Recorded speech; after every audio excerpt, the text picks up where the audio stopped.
नमस्कार, स्वागत है आपका टुडे एक्सप्रेस में। दिल्ली में चुनावी बिसात बीत चुकी है, नेताओं का पाला बदलने का सिलसिला भी शुरू हो गया है। आम आदमी पार्टी की बात करूं तो आम आदमी पार्टी ने इस बार बहुत से नए चेहरों पर दाव लगाया है। पुराने टिकट आम आदमी पार्टी ने काटे हैं। कई ऐसे चेहरे हैं जिन पर आम आदमी पार्टी इस बार दाव लगा रही है। सीलमपुर विधानसभा क्षेत्र की मैं बात करूं तो यहाँ पर जो सिटिंग एमएलए अब्दुल रहमान, उनका टिकट आम आदमी पार्टी ने इस बार काटा, लेकिन अब्दुल रहमान साहब के जो हौसले हैं वो पूरे बुलंद हैं। वो कांग्रेस पार्टी में शामिल हो गए और कांग्रेस पार्टी ने उनको टिकट भी दे दिया है। मेरे साथ खुद अब्दुल रहमान साहब मौजूद हैं। बहुत बहुत स्वागत है आपका। थैंक यू भैया। रहमान साहब, सबसे पहला सवाल मेरा ये है कि पार्टी के लिए आप समर्पित थे, 4-4.5 सालों में काम किया। मैं मार्केट में गया, मैंने जनता से पूछा आपके काम के बारे में, लोगों ने अच्छा रिस्पॉन्स दिया।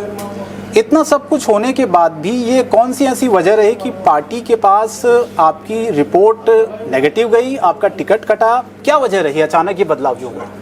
नहीं, टिकट तो मेरा लगभग अब से 2 साल पहले कट गया था जी। टिकट का तो मुझे पहले से पता था मुझे टिकट नहीं मिलेगा, क्योंकि इलाके में मेरे 2-3 काम ऐसे थे जो मैंने लोगों से वादा किया था और मैं उन्हें करना चाहता था, लेकिन जब नहीं हो पाए तो मुझे सदन में बोलना पड़ा। बार बार सदन में उन कामों को लेके बोलना अरविंद केजरीवाल जी को बिल्कुल पसंद नहीं आता था, अपनी ही सरकार के खिलाफ बोलना। जैसे शिक्षा का बखान हम सारे हिंदुस्तान में करते फिरते हैं जी कि हमने शिक्षा को बेहतर किया। मेरा कहना था, मेरा एक गांधी हरिजन स्कूल है, आज उसको 5 साल हो गए, सुना, वो टूटा पड़ा हुआ है, वहाँ 4000 बच्चे पढ़ते थे, उसको स्कूल को बनवाइए, उसका टेंडर हो गया। 36 पेड़ स्थानांतरित करने थे लेकिन पीडब्ल्यूडी ने नहीं किए, टेंडर लैप्स हो गया, फिर रिडिजाइन कराया, फिर भी नहीं बन पाया। तो हम कहते थे कि जब शिक्षा की बात हम जगह जगह करते हैं और हमारी विधानसभा में एक स्कूल ऐसे पढ़ा हुआ जहाँ 4000 बच्चे थे, आज 500 बच्चे रह गए, तो क्या शिक्षा बेहतर कर रहे हैं? तो वो उनको बात पसंद नहीं आती थी। ऐसे ही मेरा हॉस्पिटल है, हॉस्पिटल में 200 बेड का हॉस्पिटल है और नॉर्थ ईस्ट डिस्ट्रिक्ट का एक इकलौता हॉस्पिटल है वो। उस हॉस्पिटल में न वेंटिलेटर है, न एमआरआई है, न सिटी स्कैन है, न उसमें जो है सही से अल्ट्रासाउंड की मशीन वर्क करती है। उसको लेके भी बड़ी मैंने सदन के अंदर उठाया तो न वो भी नागवार गुजरा। वो बार बार कहते थे यार ये हमारे ही खिलाफ खुद बोलता है, बार बार मना करने के बाद तो टिकट तो वहीं खटाई में आ गया था। अच्छा। लेकिन चूंकि इलाके से वादा किया था तो मेरे पास वही हथियार था कि मैं सदन का इस्तेमाल करूं, तो मैंने सदन में वो सारी बातें बोली और मुझे 1% भी अफसोस नहीं हुआ कि उन्होंने टिकट नहीं दिया या किसी को उन्होंने ज्वाइन करा लिया। कोई दिक्कत नहीं है, टिकटों से चुनाव नहीं जीते जाते, चुनाव इलाके से जीते जाते हैं, आवाम से जीते जाते हैं। और अल्लाह का शुक्र है सीलमपुर विधानसभा के बुजुर्गों की, माँ बहनों की सरपरस्ती, सीलमपुर के नौजवानों की सरपरस्ती मुझे हासिल है और अल्लाह ने चाहा तो बहुत अच्छे वोटों से ये चुनाव जीतेंगे और इंशाअल्लाह बहुत अच्छा काम भी। अच्छा, आप इस बात को मानते हैं कि सरकार जिस पार्टी की रहे, अगर उसी पार्टी का विधायक हो तो काम बेहतर होता है? नहीं, मेरा मानना ये नहीं है। ये नहीं है। दरअसल में हमने देखा है, मेरी वाइफ आसमा रहमान आज़ाद उम्मीदवार के तौर पर चुनाव जीती 2012 में और 2012 में चुनाव जीत के 2015 में ईस्ट दिल्ली में बेस्ट काउंसलर का अवार्ड लिया। बेस्ट काउंसलर का अवार्ड क्यों लिया? क्योंकि सबसे ज्यादा काम करा पाए।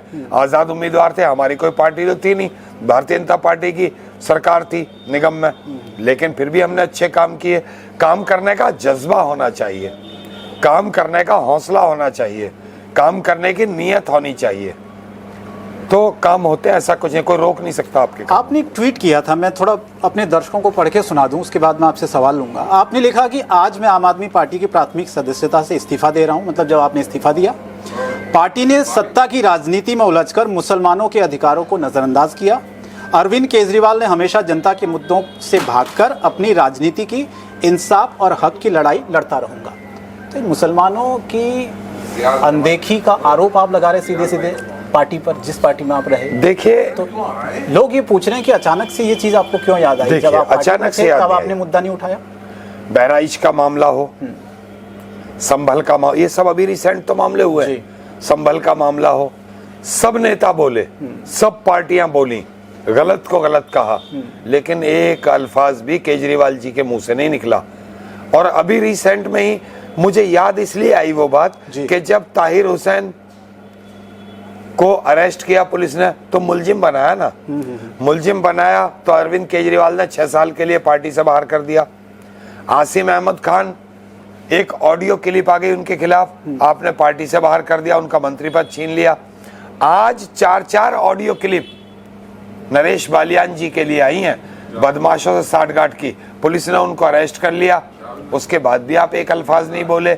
नरेश यादव जो कुरान की बेहुरमती करते हैं, 2 साल की कोर्ट उनको सजा देता है, 11,000 जुर्माना करता है, लेकिन पार्टी मुंह में दही जमा लेती है। अरविंद केजरीवाल मुंह में दही जमा लेते हैं, वोट बैंक की राजनीति करते हैं अरविंद केजरीवाल। 100% भाई, अगर वोट बैंक की राजनीति ना करते, जब पार्टी बनी थी तो हमने स्वराज की बात की थी, सभी धर्मों का, सभी वर्गों का सम्मान किया जाएगा, सबको समानता दी जाएगी, सबके लिए एकजुट होकर काम किया जाएगा। बल्कि वो कहते थे राजनीति करने नहीं, राजनीति बदलना आए हैं। लेकिन आप देख लीजिए आज क्या हो रहा है, आज दुनिया के सामने उजागर है उनका चेहरा। वो जगह जगह इल्जामात लगाते थे कि भाजपा दोषियों को, दागियों को, भ्रष्टों को, भ्रष्टाचारियों को अपने पास ला रही है और एक वॉशिंग मशीन में धो के उन्हें पाक साफ कर देती है। तो मुझे लगता है कि जब जेल से अरविंद केजरीवाल जी आए तो 1-2 मशीनें किराए पे लेकर आए। अब ये भी जितने दागी थे हमारे यहाँ देख लीजिए, अरविंद केजरीवाल जी ने जब चुनाव जीते 2015 का, तो खुले आरोप लगाए कि सबसे बड़ा घोटाला मतीन अहमद ने किया है वक्फ बोर्ड के अंदर, इन्हें गिरफ्तार करेंगे, इन पर मुकदमा चला जाएगा। इन्होंने धरने प्रदर्शन कराए हमारे वॉलंटियरों से और वॉलंटियरों पर मुकदमे लगे। उसके बाद आज उसी दागी को ले लिया। इसी तरह उन्होंने और जितने लोग लिए हैं, किसी पर कुछ इल्जाम है, किसी पर कुछ इल्जाम है, तो मुझे लगता है 2-3 मशीनें इन्होंने भी किराए पे ले ली, ये भी धो के सबको पाक साफ कर रहे हैं। तो बात रखी कि आप एक समुदाय विशेष को लेकर आपने जो मांगे उठाई, मुसलमानों की आपने बात की, उनके हकों की बात की, पार्टी ने कभी आपकी बात सुनी? अरविंद केजरीवाल जी से आपकी कभी मुलाकात हुई कि सर ये समस्याएं हैं, एक ऐसा मुद्दा है ये जिसको मैं चाहता हूं कि आप देखें? कोई रिस्पॉन्स आया? देखिए, एक बार उनसे कहा कि आप दिल्ली दंगे को लेकर के, मैंने कहा था कि मुसलमानों ने, हमारी माँ बहनों ने आपके लिए रोजे रखे हैं, बहुत दुआएं की है नमाज पढ़ पढ़ के आपकी जीत के लिए। तो उन्होंने एक जवाब दिया था कि मुसलमान हमें डायरेक्ट तो वोट नहीं देता, भाजपा के डर से हमें वोट करता है कि भाजपा न जीत जाए, इसलिए हमें वोट करता है। तो उन्होंने सीधा सा जवाब दिया। उसके बाद भी उनसे मिलना इतना असंभव सा हो गया कि 4-4 महीने तक अर्जी लगाते रहो, एक विधायक उनसे डायरेक्ट मिल ही नहीं सकता।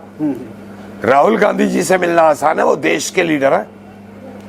सोनिया गांधी जी से मिलना आसान है, खड़गे जी से मिलना आसान है, प्रियंका जी से मिलना आसान है, लेकिन अरविंद केजरीवाल जी से मिलना आसान नहीं है। उनसे मिलने के लिए आपको 4-5 महीने तक अर्जियां लगाते रहना पड़ेगा, तब जाकर के उनसे मुलाकात संभव है। किसी समुदाय के अधिकारों की जब बात आती है, वहां पर अरविंद केजरीवाल चुप्पी क्यों साध लेते हैं? सर, इसका जवाब तो अरविंद केजरीवाल ही देंगे, क्योंकि उन्होंने अपने आप को साबित करके दिखाया कि मैं हनुमान भक्त हूँ। एक राम भक्त है तो एक हनुमान भक्त है। तो उन्होंने साबित कर दिया कि अगर मैं मुसलमानों के हित में या दलितों के हित में बोलूंगा तो कहीं हिंदू वोट नाराज ना हो जाए, उन्हें ऐसा लगता होगा। फाइट लग रही है आपको? जुबैर चौधरी को टिकट दिया है आम आदमी पार्टी ने। सीलमपुर विधानसभा में तो किसी की फाइट नहीं है, एक तरफा है मुकाबला। सीलमपुर विधानसभा में मुकाबला ही नहीं है। दरअसल में देखिए, मैं आपको बताता हूँ, सीलमपुर विधानसभा में जिन लोगों ने आम आदमी पार्टी ज्वाइन की है, उन लोगों ने एक बाई इलेक्शन, एक उसके बाद इलेक्शन, 2 इलेक्शन सिर्फ अरविंद केजरीवाल जी की बुराई करके जीते हैं। अरविंद केजरीवाल जी को आरएसएस का छोटा रिचार्ज वो बताते थे, मौलाना साद साहब पर मुकदमा कराया अरविंद केजरीवाल ने बताते थे, शराब के जगह जगह ठेके खुलवाए वो बताते थे, उन्होंने बताया कि मरकज पर ताला लगवाया तो बताते थे, उन्होंने तमाम चीजें बताई, दिल्ली दंगों का दोषी अरविंद केजरीवाल को बताया। और सीलमपुर की आवाम ने पूरी मुस्तैदी के साथ कांग्रेस को वोट किया, और कांग्रेस को वोट किया तो अरविंद केजरीवाल जी की मुखालफत में किया। लेकिन सीलमपुर की आवाम आज भी अपनी जगह पे कायम है। वो बदल गए, सीलमपुर की आवाम नहीं बदली। आवाम कहती है कि हम, आवाम तो सवाल कर रही है कि जो आरएसएस का कल तक छोटा रिचार्ज था, तो आज अरविंद केजरीवाल जी ने उनके कान में कलमा पढ़ा है या ये आरएसएस में गए? अच्छा, जो पार्टी की छवि पिछले कुछ दिनों महीनों में खराब हुई, खुद अरविंद केजरीवाल जेल में गए, मनीष सिसोदिया जेल में गए, उनके कई नेता जेल में गए, इससे आपको लगता है कि पार्टी की छवि धूमिल हुई? जिस भ्रष्टाचार मुक्त का नारा देकर पार्टी का जन्म हुआ था अन्ना आंदोलन से, वहाँ से लेकर यहाँ तक का सफ़र एक बेदाग होना चाहिए था, लेकिन एक के बाद एक पार्टी पर आरोप लगे, खुद मुख्यमंत्री तक जेल में गए, फिर उनको इस्तीफा देना पड़ा। क्या लग रहा है इन तमाम राजनीतिक घटनाक्रमों के बीच में दिल्ली में आम आदमी पार्टी का भविष्य आपको क्या दिख रहा है इस वक्त? देखिए, काट की हंडिया एक बार चलती है, दूसरी बार भी हो सकता है पक जाए उसमें, तीसरी बार असंभव हो जाता, कोयला बन जाती है वो। लोग अच्छी तरह समझ चुके हैं उनके चेहरे को भी और उनकी बातों को भी। वो जब आए थे उन्होंने कहा कि हम 2 कमरों का फ्लैट लेंगे, घर नहीं लेंगे, गाड़ी नहीं लेंगे। वैगनआर में चलते थे वो नीले रंग की जी, आज देखिए कौन सी गाड़ी में चलते हैं। आज देखिए 50 करोड़ रुपए का बंगला किस लिए बनाया उन्होंने। तो वो कहने की बातें अलग थी और करने की बातें अलग, और जनता बाखूबी इस चीज को समझ गई है। और दिल्ली नहीं, इस बार मैं समझता हूँ कि पंजाब में भी उनका कुछ नहीं होने वाला। मैं अभी लोगों से बातचीत कर रहा था तो मैंने आपका जिक्र किया, तो वो कह रहे हैं कि नेता आखिरी वक्त में पाला बदल लेते हैं, कैसे भरोसा करें हम? देखिए, आपसे किसने क्या कहा मैं वो तो नहीं कह सकता, लेकिन मैंने पाला नहीं बदला है। मैंने तो, आम आदमी पार्टी ने यहाँ टिकट किया तो मैं तो अपने घर वापसी हुई है। मैं तो पुराना कांग्रेसी हूँ, पहले से कांग्रेसी था।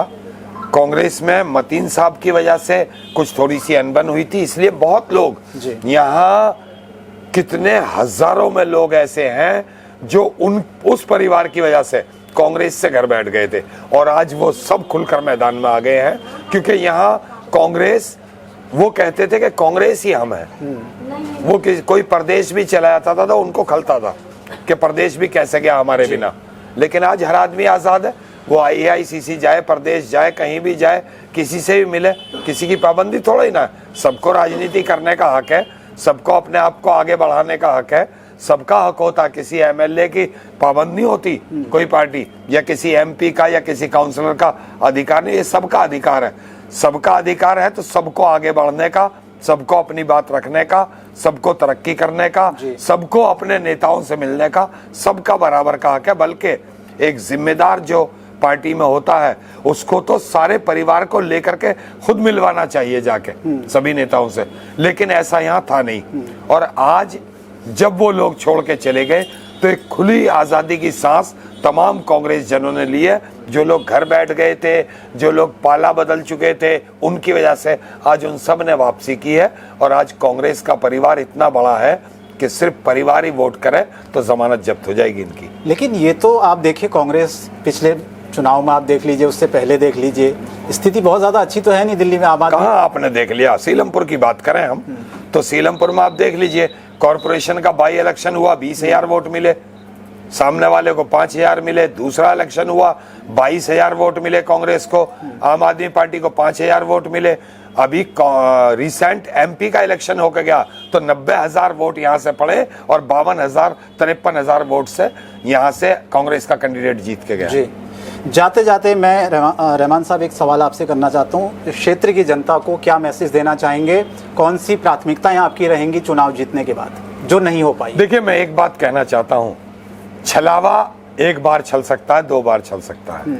अरविंद केजरीवाल जी की इतनी साफ नीयत है तो सारे विधायक 5 साल से उनसे जिद कर रहे थे पेंशन चालू कीजिए, वृद्धा पेंशन चालू कीजिए, उन्होंने नहीं की। आखिर चुनाव से 2 महीने पहले क्यों? अब एक और चीज वो ले आए कि जी रेवड़ी दे रहे हैं हम, एक और महिलाओं को 1,000 रुपए महीना देंगे। ये आज से 8 महीना पहले स्कीम पास हो गई थी। 2,000 रुपए का बजट सत्र में ये स्कीम पास हो गई। 2,000 रुपए का बजट निकाल के रखा गया। आतिशी जी फाइनेंस मिनिस्टर थी, 2,000 रुपए एक्स्ट्रा रखे गए और वादा किया गया कि अगले हफ्ते से लागू कर दी जाएगी, लेकिन नहीं की गई। अरविंद केजरीवाल जेल से आए, रोक दिया। उन्होंने कहा चुनाव के टाइम करेंगे। क्यों? तो ये चुनावी वादे हैं, इनका कोई भरोसा नहीं है। और आपने देखा होगा साल के 365 दिन में से 300 दिन अरविंद केजरीवाल को एक ही बात कहते सुना होगा कि जी अरविंद के मुझे LG काम नहीं करने दे रहे, सेंट्रल गवर्नमेंट काम नहीं करने दे रही। अरे जब तुम्हें काम ही नहीं करने दे रहे तो तुम्हें चुनाव लड़ने की जरूरत क्या है? जब आप काम ही नहीं करा सकते दिल्ली की जनता को बर्बाद करने की और दिल्ली की जनता को परेशान करने की, या दिल्ली की जनता सफर करे, आपको जरूरत क्या इस चुनाव में आने की?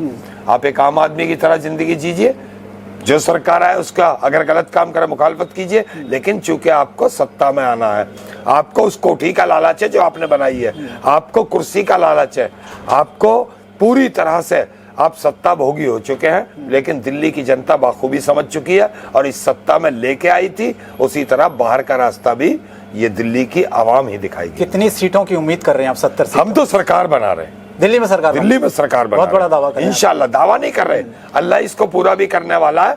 और कांग्रेस की तरफ जितना वोट छिटक कर आम आदमी में किसका वोट गया था? कांग्रेस का ही वोट गया था, वो वापसी कर रहा है। फिर सवाल उठता है कि नेतृत्व कौन करेगा दिल्ली में? कोई चेहरा? हाँ, 100% भाई, नेतृत्व संदीप दीक्षित जी करेंगे। नई दिल्ली से चुनाव लड़ रहे हैं। मुख्यमंत्री का चेहरा आप कह रहे हैं कि संदीप? मेरी उम्मीद यही है कि वो करेंगे, बाकी शीर्ष नेतृत्व तय करेगा। लेकिन जितना वोटर छिटक कर आम आदमी की तरफ गया था वो वापसी कर रहा है, और इंशाल्लाह मुझे उम्मीद है दिल्ली में एक तरफा कांग्रेस सरकार बनाएगी, सेकंड नंबर बीजेपी रहेगी, और 10 से 8 सीटें आम आदमी पार्टी की आनी है। अच्छा, एक सवाल और मैं आपसे लास्ट पूछना चाहता हूं। मान लीजिए कि पूरी सीटें आम आदमी पार्टी की नहीं आती है, जो सरकार बनाने मेजोरिटी में नहीं आती है, अगर समर्थन देने की बात आती है कांग्रेस की, तो ऐसी कोई संभावना है कि अब? मैं एमएलए का चुनाव लड़ रहा हूं और एक पार्टी का नुमाइंदा बन के लड़ रहा हूं। ये चीज नुमाइंदे तय नहीं किया करते, ये चीजें शीर्ष नेतृत्व और पार्टी तय किया करती है वक्त के हिसाब सर। से। ये चीजें मैंने आपसे कहा मेरी औकात के बाहर की चीज है, ये शीर्ष नेतृत्व तय करता है। मैं एक नुमाइंदा हूं एक पार्टी का, मैं मालिक नहीं हूं। चलिए, अब्दुल रहमान साहब बहुत बहुत धन्यवाद आपका, शुभकामनाएं हमारी आपको बहुत बहुत। तो ये अब्दुल रहमान साहब थे जो कि आम आदमी पार्टी छोड़कर कांग्रेस पार्टी में शामिल हो चुके हैं, और कांग्रेस पार्टी ने उनको सीलमपुर से अपना उम्मीदवार बनाया है। बहुत सारे आरोप उन्होंने आम आदमी पार्टी पर लगाए हैं। उनका ये कहना है कि इस बार दिल्ली में कांग्रेस पार्टी सरकार बनाने जा रही है। ये जनता जनार्दन है, जनता तय करेगी। जब रिजल्ट आएंगे उसके बाद दिल्ली की तस्वीर साफ होगी कि आखिर दिल्ली की गद्दी पर कौन सी पार्टी काबिज होती है। फिलहाल हमें दीजिए इजाजत, नमस्कार।